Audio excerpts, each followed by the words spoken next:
ಜನವರಿ 29ರಂದು ಪ್ರಯಾಗ್ರಾಜ್ನ ಮಹಾಕುಂಭಮೇಳದಲ್ಲಿ ಸಂಭವಿಸಿದ್ದ ಕಾಲ್ತುಳಿತ ಪ್ರಕರಣದಲ್ಲಿ ಮೃತಪಟ್ಟಿದ್ದ ಬೆಳಗಾವಿ ಮೂಲದ 4 ಕುಟುಂಬಸ್ಥರಿಗೆ ತಲಾ 25 ಲಕ್ಷ ರೂಪಾಯಿನಂತೆ 1 ಕೋಟಿ ರೂಪಾಯಿ ಪರಿಹಾರವನ್ನು ಉತ್ತರ ಪ್ರದೇಶ ಸರ್ಕಾರ ನೀಡಿದೆ.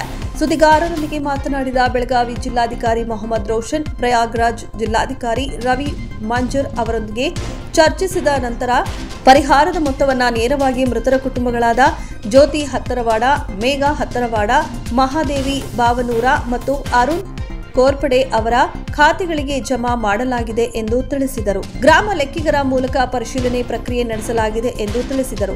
ಯುಪಿ ಸಿಎಂ ಯೋಗಿ ಆದಿತ್ಯನಾಥ್ ಜನವರಿ 29ರಂದು ಮೃತರ ಕುಟುಂಬಸ್ಥರಿಗೆ ತಲಾ 25 ಲಕ್ಷ ರೂಪಾಯಿ ಪರಿಹಾರ ನೀಡುವುದಾಗಿ ಘೋಷಿಸಿದರು.